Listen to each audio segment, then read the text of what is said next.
jelema mukmin maksiat sama-sama ka neraka, tetapi mukmin di neraka na indah nikmat. Mukmin anu maksiat di neraka bandingkeun yang kafir nginahan keneh mukmin anu maksiat. Sebab laut rasakeun panas. Panasna sakedeung. Sakedeung sampai dope ka ditu manehna. Kumaha bisa ngeunah kos gitu? Lantaran nyana selalu zikir ka Allah di neraka. Sedangkan jelema nu zikir ka Allah kan moal panas cek Imam Jalaluddin Rumi. Sapoe panas, dope panas dah. Itu nama orang teh aya yang ngajarin sakieu, cicing sakieu.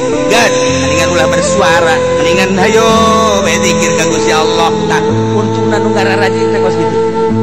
Nu matak aya jelema maksiat, tetapi ke waktu maotna dijadikeun wali. Aya jelema nu tatadina kiai, waktu maotna dijadikeun jelema maksiat. Imam Jalaluddin eta keur cerita keur maot. Ke di neraka ge dispuguh para aulia Allah, para ulama-ulama kasalalorga anu saroleh. Jelema-jelema nu jahat yang jahat di neraka. Rupai jadi terima indah. Bauna lah urang ngajerit sakieu. Marah sakieu. Gas.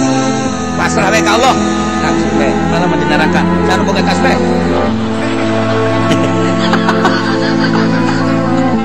Cak ahli neraka. Hoi. Jangan tasbih di neraka keur ieu. Tolong. Deh kuari. Teu aing mah aing tasbih bae. Tasbih di mana? Tuh seuneu. Sugan bae tasbih budak.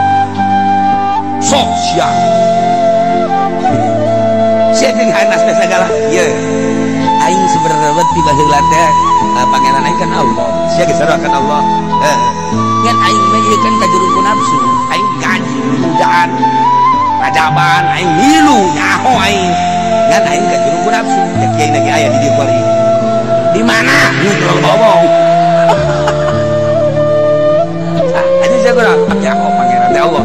Aing sering ngadengekeun urayan-urayan kiai. Cenah lamun zikir ka Allah teh manteng lah. Geus aing zikir. Cak ahli neraka. Keur ieu keur di dunia teu aing bari dieu ge kaji. Di dunia itu kaburu bari neraka lah.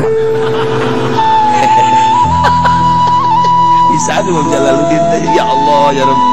Yes, sia dituturkeun hayu nikmat. Moal aing mah. Nya teh geus sakieu pararanasna. Aing mah zikir we. Zikir di neraka. Cak malaikat san zikir eta.